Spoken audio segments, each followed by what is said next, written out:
Buk M1 oli venäläisvalmisteinen, hajautettu, telaketjulla liikkuva keskipitkän kantaman ilmatorjuntaohjusjärjestelmä. Vuonna 1996 Venäjä kuittasi vanhoja Neuvostoliiton aikaisia kauppasaatavia Suomelle myymällä 3 Buk M1-ohjusyksikköä kaikkine tykötarpeineen. Ilmatorjuntaohjus 96 nimellä kulkenut Buk oli Suomessa aktiivipalvelussa vain vajaa 20 vuotta, mutta kerkesi siinä aikana päätymään kansainvälisen onnettomuustutkinnan keskiöön.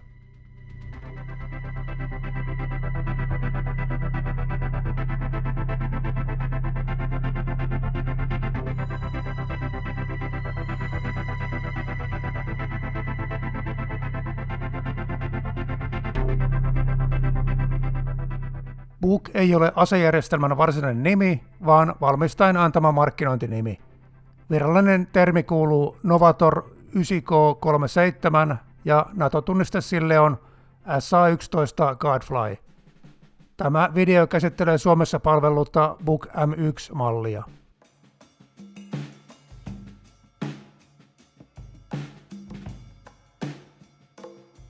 Vuonna 1995 Venäjän federaatio tiedusteli, voisivatko he lyhentää Neuvostoliiton aikaisia velkojaan jollakin asekaupalla. Suomi tarttui ripeästi tarjoukseen, sillä vanhalle Ito 79 alueilmatorjuntaohjukselle oli etsitty seuraajaa jo vuosia. Venäjä tarjosi korvaajaksi S-300, mutta se oli Suomelle liian kallis, monimutkainen ja jäykkä asejärjestelmä.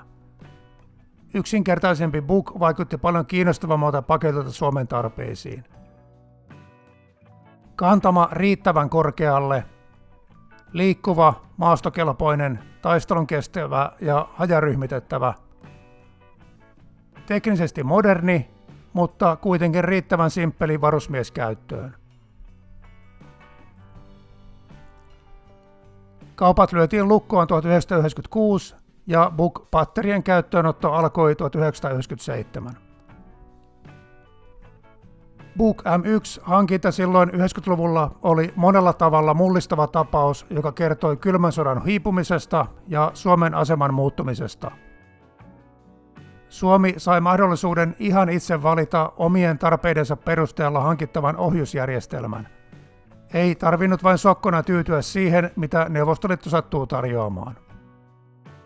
Buk M1 ei ollut mikään riisuttu export-malli, vaan ihan aito ensilinjan sotakone. Suomen ei tarvinnut nöyrästi kysellä aseostokselle hyväksyntää idästä ja lännestä. Kaupan mukana tuli 115 ohjustakin 2 erässä, mikä oli ihan varteenotettava määrä. Kylmän sodan aikana toiminta oli aika erilaista. Bukin edeltäjä Ito 79 ostettiin 70-luvun lopulla, kun Neuvostoliitto vihjasi sellaisen tänne myyvänsä. 60-luvulla ensimmäinen alueilmatorjuntaohjushanke peruttiin suosiolla poliittisista syistä.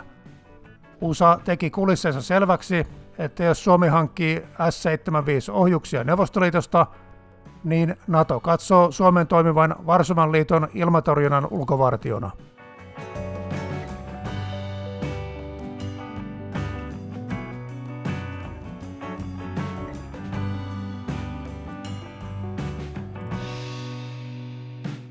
Asejärjestelmä oli rakennettu yleiskäyttöisen telaketjualustan päälle. Panssarivaunuihin verrattuna runko on ulkomitoltaan vähän bussimainen, eli pitkä ja leveä. Ajaja istuu vielä ihan nokalla, eli ei ihan helpoiten ohjattava kulkupeli. Moottorina oli konstelematon V12 dieselmylly, mutta asejärjestelmän sähkögeneraattoria pyöritti erillinen turbiinimoottori. Turbiini oli ihan toimintavarma peli, mutta kuulemma vähän kuumottava kapine käynnistellä, sillä pienestä paketista irtosi reippaasti tehoja. Mahdollisuuksien mukaan turbiineja säästeltiin ja käytettiin ulkoista sähkövoimakonetta. Telavehkeen ajokoulutus suoritettiin Parolan panssariprikaatissa. Panssarimuseosta löytyy ajokoulutusvaunuksi muutettu lavetti. Tuo keskellä oleva paavin istuin on asennettu nimenomaan ajo-opettajalle. Pitkän kantaman tutka näki kohteet kaukaa ja jakoi tiedot muille yksiköille. 3D-tutka mittasi kohteiden etäisyyden, korkeuden ja suunnan periaatteessa 150 kilsan etäisyydeltä 40 kilometrin korkeuteen saakka. Maksimietäisyyksellä alkoi jo maan kaareutuminen vaikuttamaan, horisontin taakse jäi kohtuullinen katvealue. Ison tutka-antennin yläpuolella on oma konetunnistelaitteen antenni. Johtokeskus ylläpiti yleistä ilmavalvontatilannekuvaa ja jakoi tehtäviä ohjuslaveteille. Johtokeskus sai suorana syöttänä tilannekuvaa maalinosoitustutkalta ja pystyi rajoitetusti yhdistämään siihen tietoja ilmapuolustuksen johtamisjärjestelmältä. Myyntiesitteen mukaan johtokeskus pystyi maalinosoitustutkalla erottamaan yli 75 kohdetta, joista 15 voitiin seurata automaattisesti. Joke kykeni pitämään 6 maalia jyvällä samanaikaisesti, 1 per ohjuslavetti. Varsinainen tulitoiminnan perusyksikkö oli ohjuslavetti. Sen varusteluun kuului tulonjohtotutka ja 4 ohjusta. Ohjuslavetti sai alustavia maalitietoja johtokeskuksen kautta, mutta se voi toimia myös täysin itsenäisesti. Valittuaan maalin tutka lukkiutuu valaisumoodiin, jolloin ohjus voidaan laukaista. Tutkan päällä oleva kupu on Kasserain-tyyppinen antenni, joka käytännössä tuplasi tutkan skannausleveyden suhteessa tutkalaverin pyörimiseen.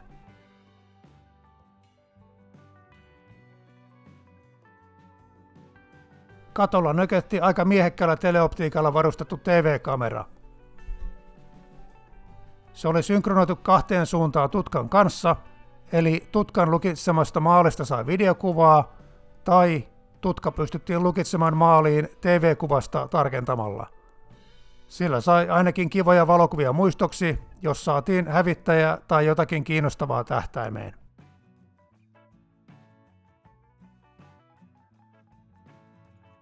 Latauslavetti toimi ohjuslavetin parina. Sen kyydissä kulki 8 ohjusta, jossa 4 käyttövalmiina laukaisualustalla.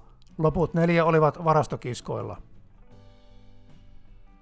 Latauslavetissa oli oma hydraulinen nostolaite, mutta Suomessa käytettiin erillisellä Hiabilla varustettua kuorma-autoa ohjusten siirtelyyn. Jos Suomen hankkimat ajoneuvot jaettiin tasan 3 patterille, niin jokaiselle riitti johtokeskus, maalinosoitustutka, 3 ohjuslavettia ja 3 latauslavettia. Siihen päälle sitten tarpeellinen määrä erilaisia huolto- ja tukiajoneuvoja. Itseä huvitti ainakin kovasti, että jopa moderni Buk-yksikkö tarvitsi avukseen epämääräisen joukon Ziel-kuorma-autoja.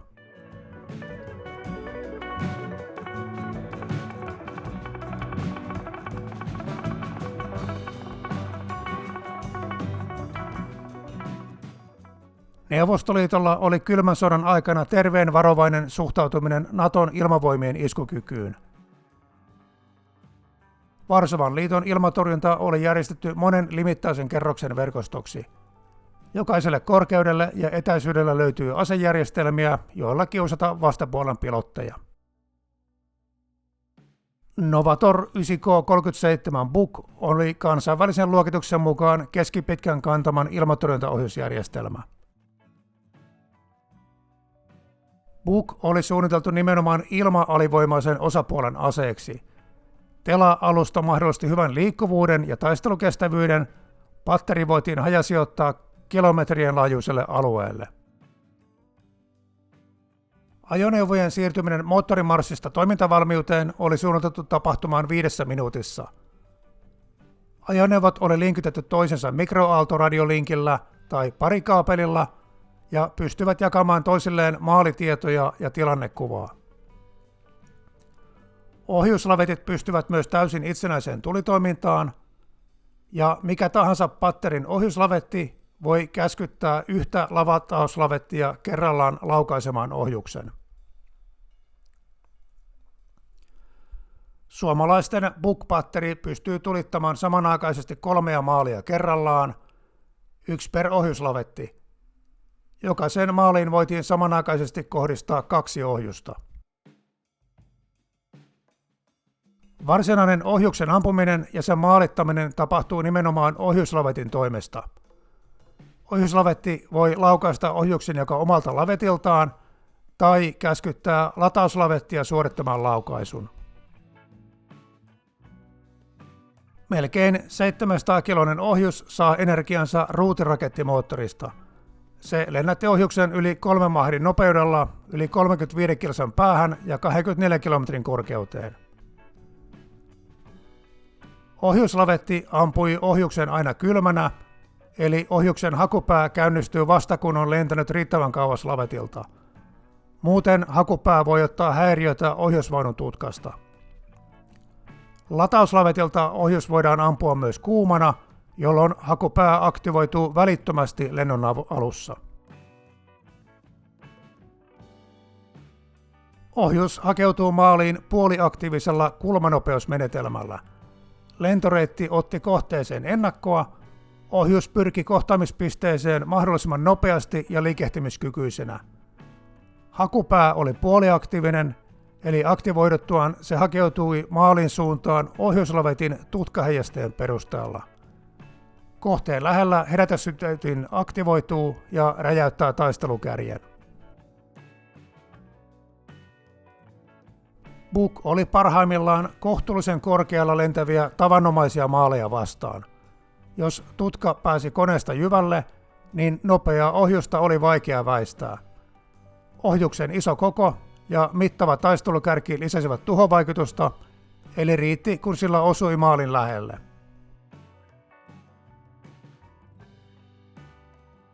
Risteilyohjukset ja muut matalalla lentävät kohteet olivat hankalampia, sillä maakaiut häiritsivät maalittamista. Buk M1 sieti aikalaiseksi varsin hyvin häirintää, etenkin jos miehistö osasi hommansa. Tutkalähetin oli tehokas ja niitä oli pattereissa useita, joten pystyvät vuorottelemaan mittaamista eri taajuuksilla. Suomessa Buk-patterit oli virallisesti tarkoitettu lähinnä pääkaupunkiseudun suojaamiseen, mutta hyvä liikkuvuus olisi mahdollistanut myös maavoimien taisteluosastojen suojaamisen.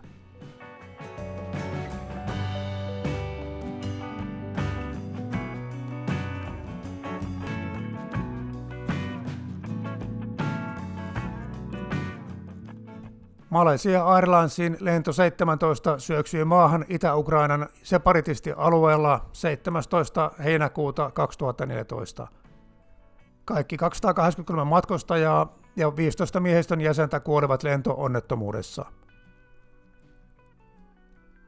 Tutkijalautakunta päätteli varsin nopeasti, että kone oli ammuttu alas nimenomaan Buk-ilmatorjuntaohjuksella. Suomi sattui olemaan ainoa länsimaa, jolla oli käytössä vastaava ohjusjärjestelmä, joten Hollanti lähetti Suomelle ohjuksen teknistä toimintaa koskevan oikeusapupyynnön. Pyyntö asetti Suomen hallituksen todella hankalaan välikäteen. Kansainvälistä rikostutkintayhteistyötä koskevat sopimukset, oikeusvaltioperiaatteet ja jopa monen ihmisen omatunto puolsivat tutkinnan avustamista, mutta asekauppoihin on pääsääntöisesti sisällytetty ehdottomat kiellot luovuttaa teknistä dataa eteenpäin. Kyse ei ollut vain Suomen suhteesta Venäjän suuntaan. Kaikki muutkin asekauppiaat olisivat muuttuneet epäluuloisiksi, jos Suomi olisi palveluskäytössä olevan aseen salaisia teknisiä tietoja antanut pyydettäessä eteenpäin. Aseteknologian teknistä salaamista vaadittiin välillä ihan hullunkurisuuteen saakka. Esimerkiksi kun vanhat Neuvostoliitosta käytettyinä ostetut saatteet romutettiin 1980-luvulla, niin Neuvostoliiton sotilasattaseja oli vartavasten vahtimassa, että ne supersalaiset 50-luvun kaikumittain ja tutkalaitteet varmasti hävitetään asianmukaisesti. Suomessa tehtiin ainakin yksi Buk M1-ohjuksen taistelukärjen koeräjäytys, mutta itselle on hyvin epäselvää, mitä tietoja Suomesta lopulta tutkintaan luovutettiin. Lehtitietojen perusteella Suomi antoi tietoja tai pantesi niitä. Tietopyynnön käsittelystä on tiedotettu tai vaiettu jommankumman tai ei kummankaan toimesta. Tutkijalautakunta on kiittänyt Suomea teknisestä avusta, mutta toisaalta moittinut tietojen pihtaamisesta. Eli tämänhetkisen tiedon mukaan tietoja luovutettiin tai ei luovutettu esitutkintaan, niiden esittäminen oikeudenkäynnissä on joko sallittu, kielletty tai estetty.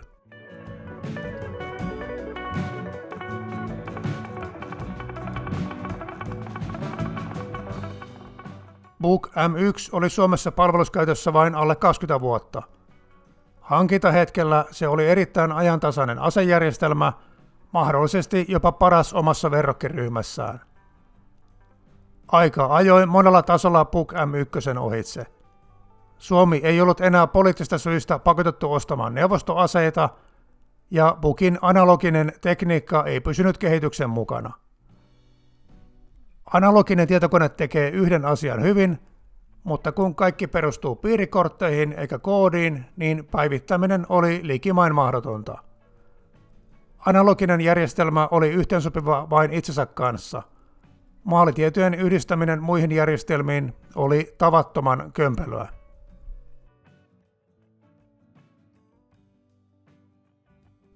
Normaali käytäntö olisi ollut tehdä elinkaaripäivitys. Aseteknisesti päivittäminen uudempaan Buk M1.2 tai jopa Buk M2-versioon olisi ollut kustannustehokas ratkaisu. 2010 vuosikymmenellä ajan henki oli kuitenkin, että neuvostoteknologia koettiin rasitteeksi ja siitä haluttiin päästä eroon. Lehdistössä esitettiin epämääräisiä väitteitä, että Buk sisältäisi turvatoimintoja, jotka estäisivät ampumasta valmistajamaan koneita. Huhu ei suoraan pidä paikkaansa. Buk on todistetusti ampunut Georgiassa ja Ukrainassa alas venäläisiä koneita. Toki venäläiset osaavat paremmin häiritä omaa järjestelmäänsä, mutta analogisen ammunnan hallintaan ei takuuvarmasti ole koodattu mitään automaattisia omasuojatoimintoja. Sotilaspiireissäkään kukaan ei kovin ponnekkaasti noussut puolustamaan Bukia, joten asejärjestelmästä luovuttiin 2015. Korvaajaksi hankittu norjalais-amerikkalainen Ito 12 ei pärjää maksimikantamassa Bukille, mutta on kaikilta muilta osin modernimpi asejärjestelmä. ATK-aikakauden tuote integroituu suoraan yleiseen ilmavalvontajärjestelmään, ja etenkin monimaanitilanteessa on aivan omaa luokkaansa Bukiin verrattuna. Jälkiviisana voinee sanoa, että Suomi teki oikean valinnan, kun ei sitonut ilmapuolustustaan kymmeniksi vuosiksi venäläiseen teknologiaan.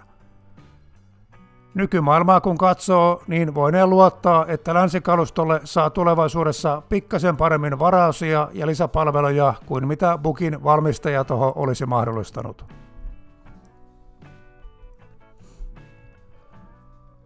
Bukin varusmieskoulutus Suomessa päättyi 2015. Jäljellä olevia ohjuksia ei hävitetty, vaan ne varastoitiin, mutta polttoainejärjestelmä ei mahdollistanut kuin noin 10 vuoden säilytyksen. Eli suurella todennäköisyydellä ampumakelpoisia puikkoja ei ole enää tallessa. Palveluksesta poistettuja ajoneuvoja on näytöllä eri museoissa ja varuskunnissa.